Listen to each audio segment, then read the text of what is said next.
Welcome back to the show, my friends. Today we're talking about something that I think we can all relate to, myself specifically, and that's what do you do when you lose momentum? We've all been there. We've all faced that moment where things seem to be building towards our goals, towards anything that we're doing, and for some reason we kind of fall off the wagon a little bit. What do we do to get back on? How do we confront that? Well, that's what today's episode's about. So, if you've ever felt that way, hopefully this relates to you. Let's get into it.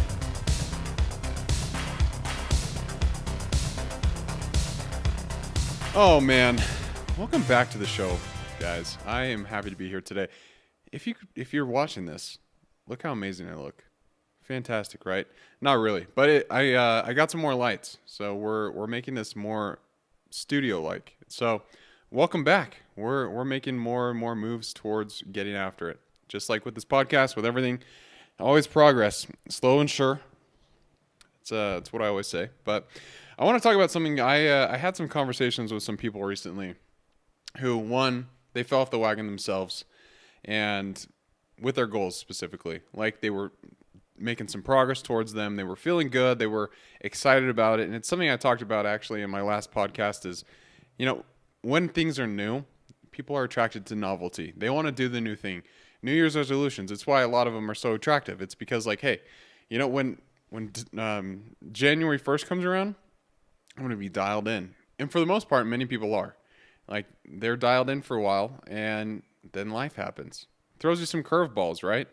Makes it a little bit harder to get after it. And you lose that momentum. And it comes from consistency. It comes from seeing small wins.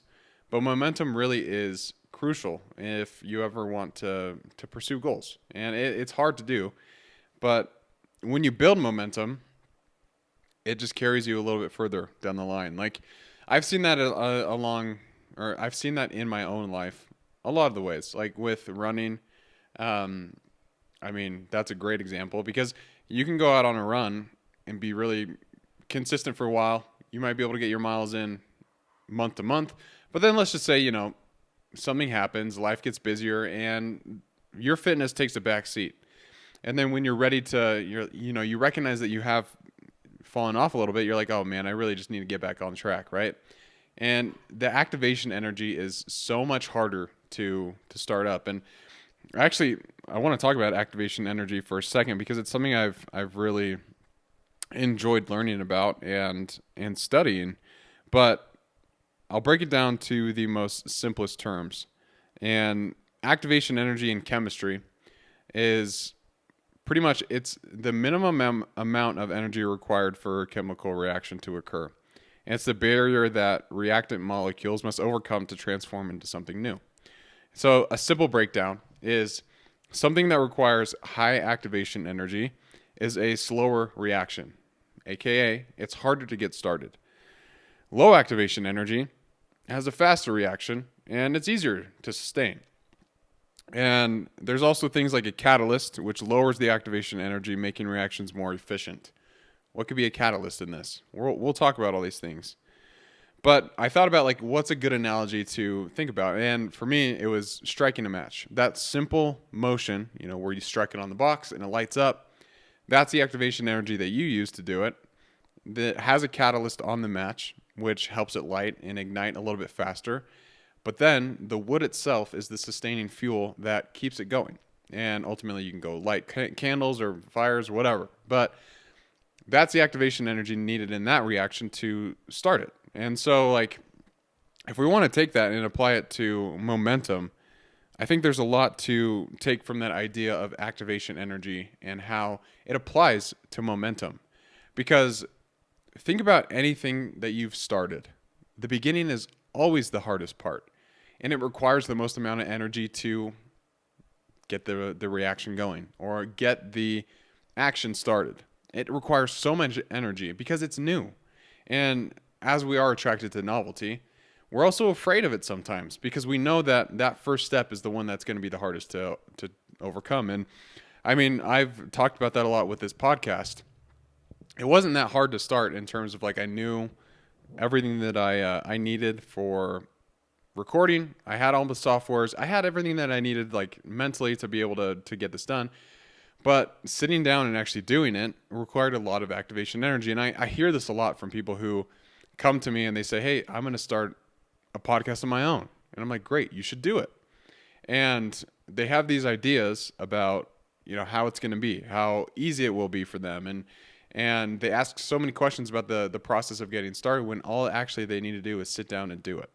And I mean, it's not going to be perfect in the beginning. No one's an expert in the beginning. A beginner is called a beginner for a reason. It's because they're just starting something. It's not until you start getting the ball rolling and maybe you record 1, 2, 3 episodes and you start feeling the momentum building. And you have to latch onto that. You have to keep it going, because otherwise, if you stop, guess what? That activation energy required to get back on track is going to be much higher. So the momentum is a force that either carries you forward or leaves you stranded. And I know this because I honestly, I just lost mine. I've been dealing with a lot of stuff at work, trying to go after a new promotion. I was in Arizona this past week and spent a lot of time with my family. Like, just things that aren't bad, but I didn't give myself the time to sit down and write. And that's kind of what I lost my momentum in. I am dedicated to my journal, but looking back, the last time I wrote in it was 9 days ago. Until last night, I got back on track. But it's crazy how fast you can lose momentum. And there's this quote where it goes something along the lines of like, momentum is or consistency or success is like drops in a bucket, but it can be lost, or I can't even remember the quote, but something along the lines of success is built in drops and lost in buckets. And you can say the same thing about momentum. It is built drop by drop in that bucket, but then if you let it go, you kick that bucket over and it all pours out. And it's something I think everyone has experienced in their life at some point. And momentum isn't just helpful. It really is everything. Because then you're focused more on the goal, more and more over. And so I want to explore a few things in this podcast. First being, why is starting the hardest part? Second, how small actions trick your brain into making progress. Third, the secret to lowering resistance and making success automatic. 4, how momentum becomes self-sustaining. And 5, what to do when you lose momentum. Recognize the patterns, guys, because it's the same thing. I want to focus on point 1 and 5 real quick. Why starting is the hardest part. And then 5 says what to do when you lose momentum. Because those two things, you're going to run into it at any point in your life. And let's talk about why starting is the hardest part. So we talked a little bit about activation energy, especially how if it requires a bigger reaction, it's going to require more energy in the beginning, and it's going to start slow. And there's this quote from Aristotle, which I've said many times on this podcast, but I love it. We are what we repeatedly do. Excellence, then, is not an act, but a habit. Most people never reach excellence because they never get past the starting line. And it's a sad reality. Everyone has potential, which is one of the reasons why I want to do a podcast like this, to inspire others to go after their own potential, because it might not seem like you have potential now. And especially when you're in the beginning, like whatever it is you're starting, if it's your fitness journey, your professional journey, if you want to get better yourself personally, or you want to focus more on your relationships, the beginning is always the hardest. And you have to be focused on it every day and work on the momentum piece. Now think about a person who wants to start running. Maybe like they'll watch videos. Maybe they'll buy shoes. Like they'll make a plan to get themselves excited. They'll hopefully listen to the Getting After podcast for some tips. But, maybe that person never actually takes the first step. They're talking in their head like, oh man, I love running. They're watching all these videos. They're getting inspired. They're talking about making a fueling plan, and they just bought some new shoes. Maybe they even signed up for a race. And none of that matters unless you take a first step and go out on a run. The idea of running is easier than the effort of actually lacing up and heading out the door. And I talk about that so much on this podcast, I feel like, because 80% of the time I work out, I don't want to. It's not until I go and I like start getting into it and I feel that I just let it go and I just get the work done. It's not until I'm there doing the thing where I'm like, okay, this is fine. It's not as bad as I actually thought it was. And the same goes for you. Like, if you're feeling this resistance, recognize it for what it actually just is. It's just the first barrier. It's not a reason to stop. If anything, that should tell you that you're on the right path because it's hard. And anything good in life comes from doing difficult and hard things. Small wins do, in fact, resist or reduce that resistance. And this is the second point I want to focus on with momentum, because once you push past the activation energy, the small actions and ultimately the wins, it makes everything easier. Why is that? Well, because progress itself fuels more progress. And I talked to my aunt not too long ago about this. She is someone who I've always kind of, not necessarily like thought like, oh yeah, no, she could never work out or anything like that. But she told me that she started doing small walks, and that turned into like 20-minute walks, which ultimately led to 30-minute walks. And I think that's a great example of what it means to see that progress fuels progress. And how, like, yes, you should in fact celebrate those moments where you've never worked out before, but instead you've done a 5-minute workout. That's a small win, and that momentum can build. So then maybe tomorrow it's like 5 minutes wasn't that bad. Maybe I can push it to 10, and you just keep going. But you start small and work your way up. Now, there's this quote from James Clear, who wrote Atomic Habits, that he gives some very great tips in that on how to maintain momentum. And I've shared the story on this podcast where he talked about the guy who went to the gym and he was overweight, but his first step was just going to the gym because he wanted to be someone who was known as, hey, this person goes to the gym. And he just started as small as he can by literally showing up and just being in his car, and then he drove home. The next day he went inside. But there's all these, that's a great example on literally starting as small as possible. And eventually the story goes where he got into the gym, he started working out more, and lost a bunch of weight. So great for him. But James Clear says this: every action is a vote for the type of person you wish to become. Every action is a vote for the type of person you wish to become. What does that mean? Well, I broke it down. So think about it like this. If you write for just 5 minutes, you cast a vote for being a writer. If you run for 10 minutes, you cast a vote for being an athlete. If you show up on time, you cast a vote for being reliable. And it's not about some massive effort. It's about consistency, which I've talked about. And consistency is what's going to pull you across the finish line. Discipline gets you started. Consistency helps you cross that. Those two create momentum. How do we lower the barrier to make success easier, though? So, point number 3. Now, how do we make starting easier? Well, by lowering the mental and physical barriers to get the action even started. This is where systems and habits come into play, which are both very important with goal achievement and anything that you're trying to pursue in your life. Tim Ferriss says, if you don't set the conditions for success, you are setting the conditions for failure. Let that sink in for a second. If you are not setting the conditions for success, you're setting them for failure. Again, what does that mean? Well, let's think about how can we make whatever you're pursuing stupid easy to start. And if you're planning on going to work out in the morning, what does that look like? Well, lay your clothes out so there's no question on what you're going to wear. And again, lowers your decision-making process, makes it a little bit easier just to go. And if you want to read more, maybe you leave a book by your bedside. Just to, when you get in bed, you pick it up, you read for 5 minutes. You read a few pages, and then maybe the next day it's a few pages more. It doesn't have to be crazy difficult, or you don't have to make intense or drastic changes to your habits now. It's the small, consistent actions that create that momentum, which allows you to add on more and allows you to reach your goals a little bit faster. You need to remove friction.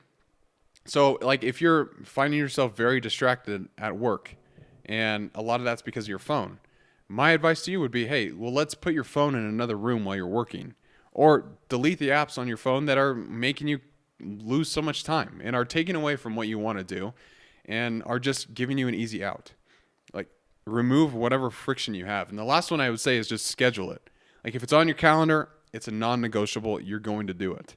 And this is something that I've recently implemented more, at least in terms of my writing piece. Like, I love to write, and it's been hard as life has gotten more busy.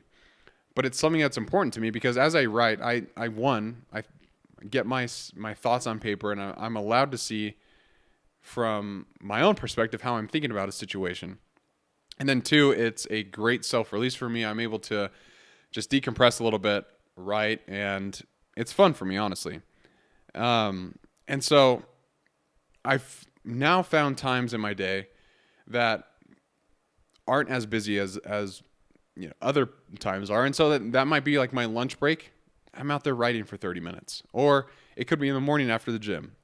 Or whatever it is. But there is a time in my calendar now that I have dedicated to writing because, one, I write blog posts now. And I want to make sure that content is good and relevant to you all.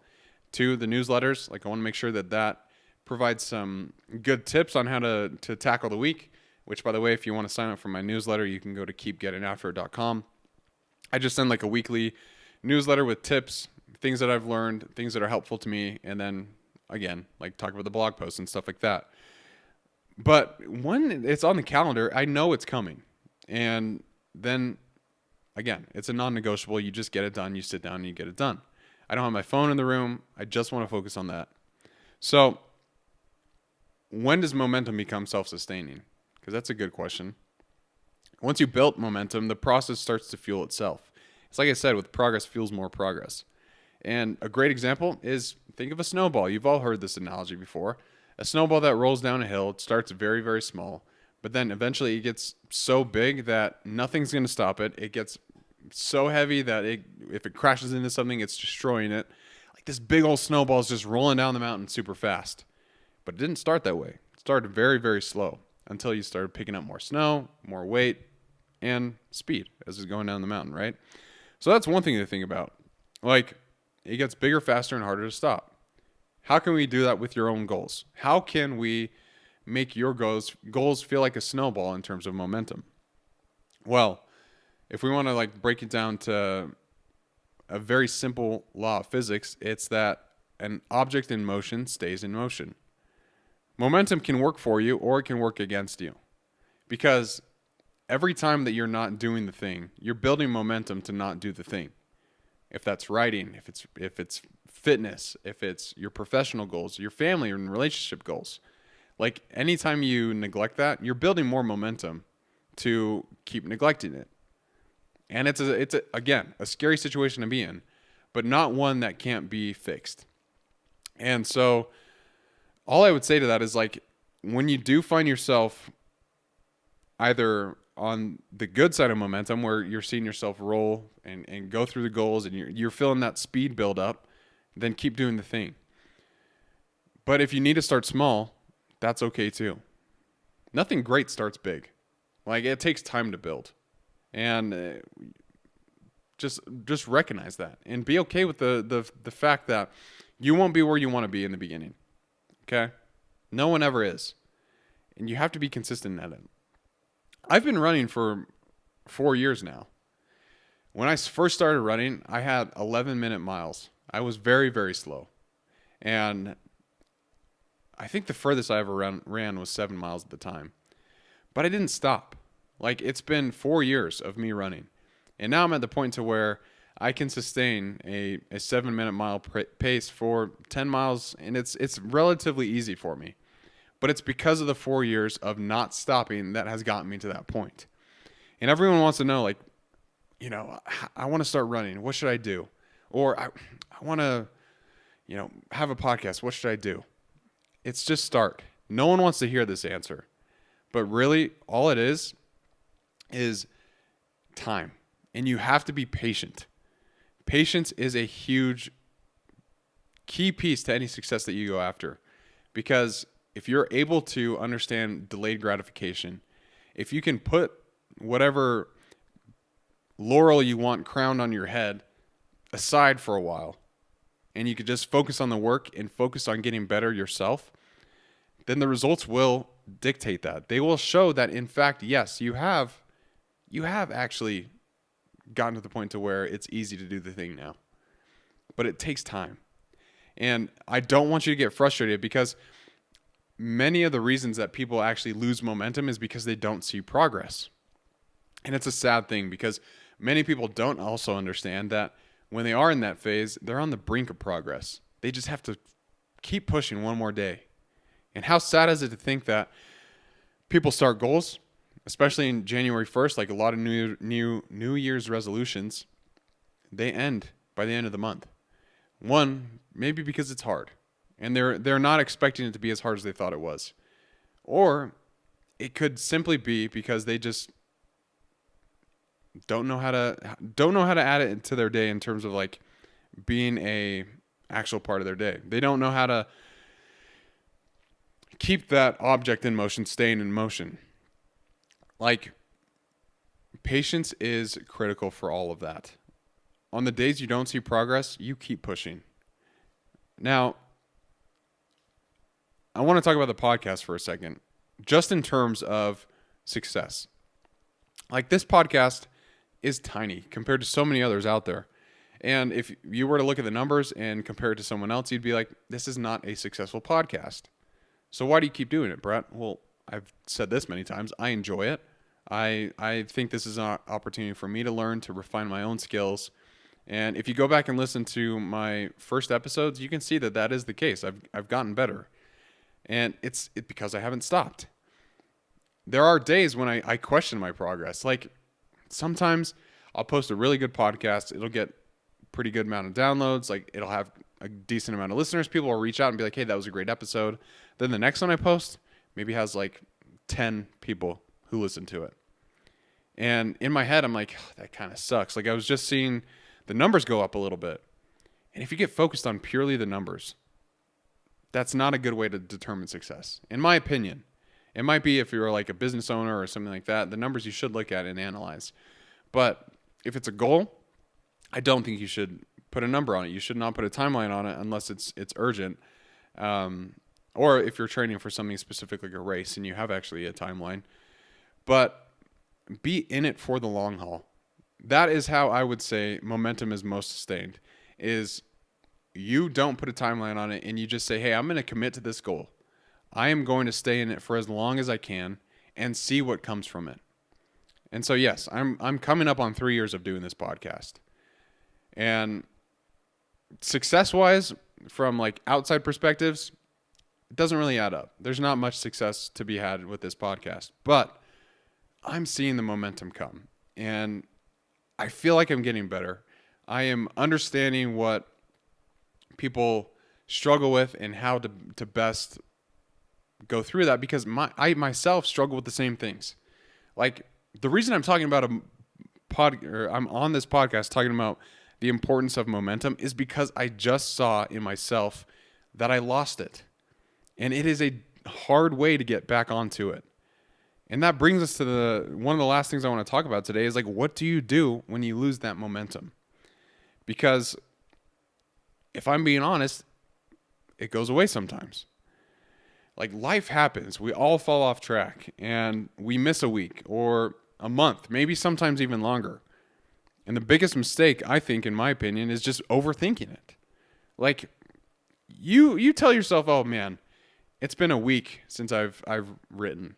It's been 9 days since I've written something in my journal. Do I even want it bad enough? The answer is yes. And the answer is stop overthinking it. Just go and do the freaking thing again.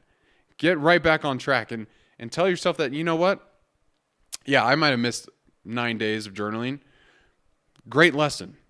Now I know that, like, hey, life is going to be difficult. Life is going to be a challenge. And if I'm not in front of my goals, if I'm not actually making the time to work on the things that are important to me, it's not going to happen. No one's holding you accountable except for yourself.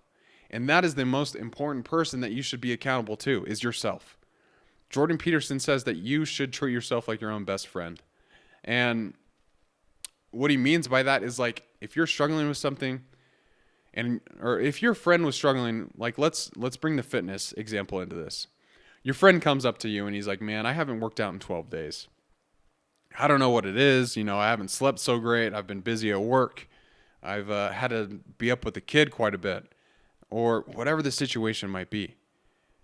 You're overthinking it again. Just get back on track. And the simplest way to do that, I was just talking to my wife about this, is start small. Like, yeah, you might have not worked out for a month. And so you're not going to be able to do what you did a month ago so easily because your body's adapted to a month of not really moving that much. And it's not until you bring that activation energy back and you recognize that this is going to be a much more needed, like it's going to be a higher activation energy action to take. And you're going to have to realize that it's going to be a slow reaction, but eventually you'll get back on track.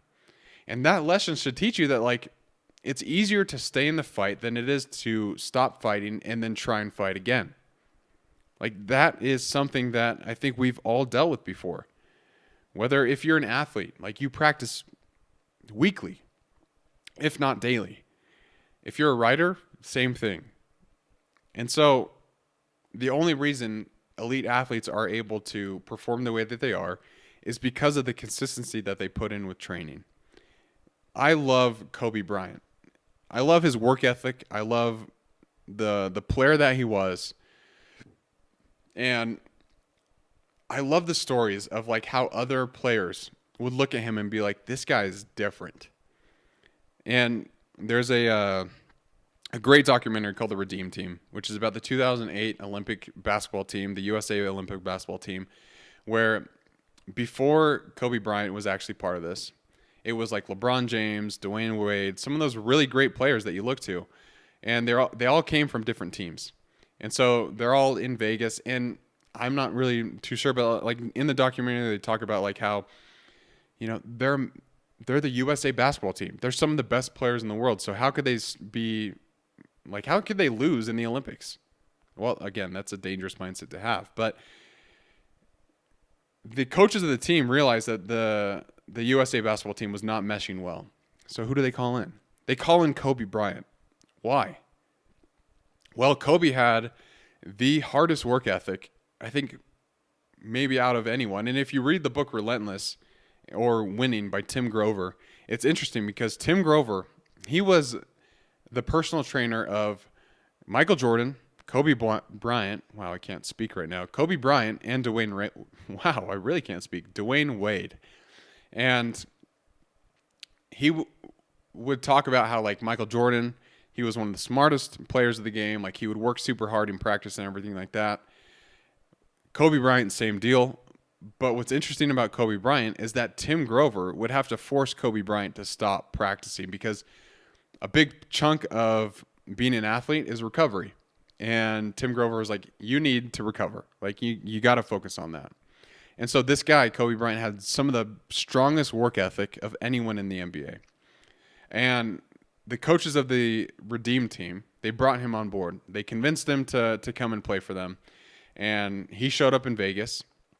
And while everyone was out partying, or there's a story that I believe LeBron talks about where a bunch of the team members on that USA team, they came in one night, like they came back to a casino. It was super early in the morning. I think it was like 4 a.m.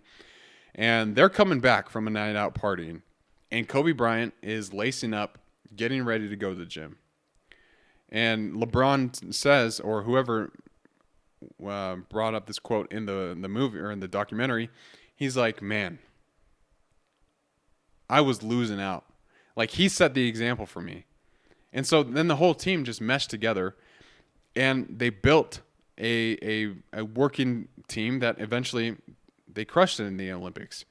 But they had to build momentum together. And so, like, LeBron talked about how the next day he was up with Kobe. And then a bunch of the other team members followed. But think about that. It started with one player, Kobe Bryant, setting the example, building that momentum. And then other players joined in, and they all got better together. And I mean, we really do overcomplicate a lot of the things that we like when we lose momentum. Like, you could have said that USA Olympic team had no momentum going into the Olympics until Kobe Bryant showed up and brought it back. They were overthinking everything. Marcus Aurelius has this quote where he says, "You have power over your mind, not outside events. Realize this and you will find strength." So whatever happens in your life, like as things get more complicated, as you have more responsibilities piled onto you, whether that's, you have a kid, you have a wife, you have a new promotion at work, or you have a business and you have responsibilities there, whatever that is, you cannot control outside events. You can only control how you respond to them. So respond boldly. Take that step and realize that, momentum is not built overnight. And success is not built overnight. And it is a hard journey to be successful in anything. Like, it takes a while. But if you recognize that you can only control yourself and not other outside events, then the times that you do lose momentum, you can realize and recognize in yourself and in others that momentum hasn't fully been lost. It's just gotten a little complicated in life. And you have the evidence that you can build that momentum back. And if you've done it before, you can do it again. It's just finding new times for it and working that into your schedule. Nick Bare has a quote that he talks about all the time where he says, "If it's important to you, you will make time." And so if something is important to you, don't give it up. Do not give it up. That's what's sad to me is a lot of people, they'll lose their momentum and just decide to quit when they were just on the brink of making a huge breakthrough. And if they just took one small action every single day, if they just took one small action toward that goal, they would have a much different story to tell. And the same can be done for you. And so losing momentum is not a life sentence. It's not. I built out just a small action plan on what do you do to rebuild momentum. And I just came up with some examples. So first, if you lose discipline, what do? Do one small thing today that shows that you do, in fact, have discipline. If you've skipped a workout, skipped a few workouts, maybe a month of workouts, lace up and go get after it. Even if it's short, it doesn't matter. Build that momentum. If you stopped writing, like me, then put down one single paragraph and just have it there. And then the next day, do the same thing. Maybe it's 2. I'm telling you that is how it works. And here's the truth. Momentum is not random. It does not just randomly happen. It's built through action. Small wins and small actions ultimately compound into massive change. And losing that momentum is not failure because it's going to happen to anyone who is ambitious or has big goals in front of them. It is not failure. Quitting is failure. If you quit, that's the only time you can consider yourself a failure. And I love David Goggins' quote on failure because he says, "I don't look at failure as failure. I look at it as attempts. Attempt number 1, attempt number 2. Because ultimately, that's all we have in this life is progress in ourselves, in others, in the things that we do. We're trying to get better. That's the whole point of getting after it. It's not a nice little mantra I say. It's not a podcast title. It's not just like a nice thing to say to someone, hey, go get after it. It's a lifestyle. Getting after it means you accomplish a goal and then you set your sights on another and you go and get it done with the lessons that you learned prior to that goal. So what is your first step if you lose momentum?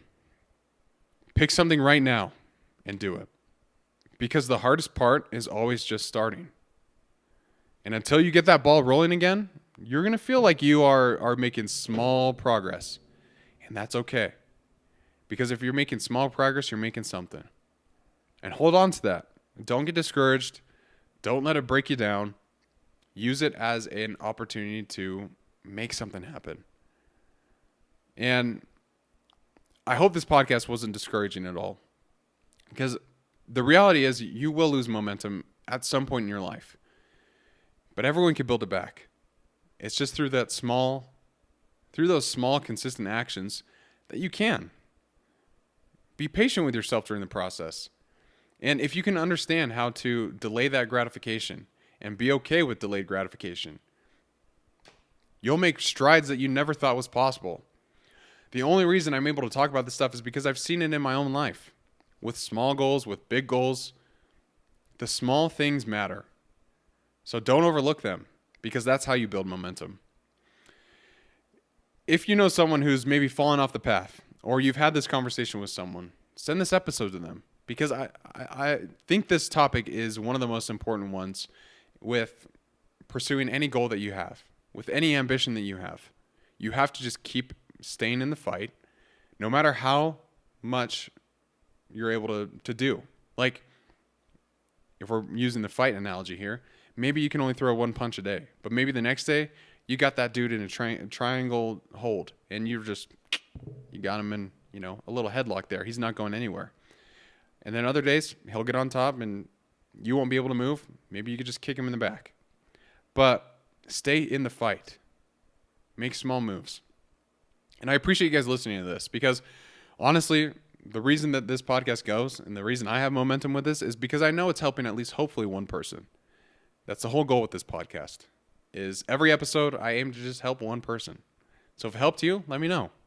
Leave a review.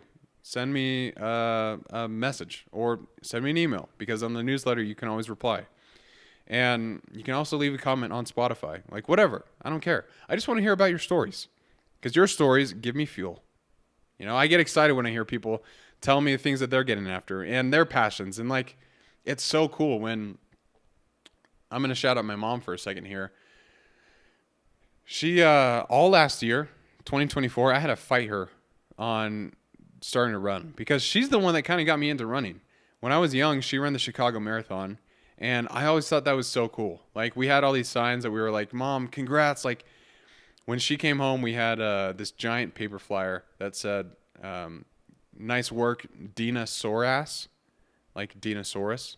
Her name is Dina, but it's Dina Sorass because, a marathon kind of makes your cakes a little sore. So anyways, but I fought her all last year. I was like, Mom, you've ran before, you can do it again. She's like, I got a bad hip. I'm like, yeah, just start small. Just go for a walk. Go for a walk. Do a mile walk. You can do that. She's like, yeah, I know I can do that. And then, I think halfway through last year, she called me and she's like, I'm doing Team Tim. I'm going to do the 10K. And I'm like, that's awesome, Mom. Like, I'm freaking proud of you. And now, on every Saturday, she runs 6 miles. And she's a beast for it. She's 57. Sorry, Mom, if I got that wrong. But, she hasn't ran in years. And now she's out there running 6 miles. Why? Because she started small. And she's been consistent. And she's had this momentum going. And now, guess what? Sunday, the 23rd, is Team Tim. And she's running that 5K or that 10K. And it's hilarious, because every time she says, I'm running the 10K, and man, you're going to beat me in your half marathon by the time I finish. I'm like, Mom, none of that matters. What matters is that you're doing something big. Like, be proud of the work that you're putting in, and don't compare yourself to other people. The same principle applies to you. On your own journey, you cannot compare yourself to others, because it is a personal journey. And if you compare yourself, you're taken away from the fact that you are, in fact, making progress yourself. And don't let that go. Like, don't allow that to happen. You need to be proud of the work that you're putting in, because it is going to compound, and it will turn into something that a year down the road, 5 years down the road, you will be incredibly proud of. That's how momentum works. I appreciate you all for listening to this. Hope it helped, and I hope you start building more momentum towards your goals. Don't get discouraged during the process. Most importantly, be patient, because it happens. It just happens over time. So until next episode, everyone, I appreciate you for listening. Keep getting after it.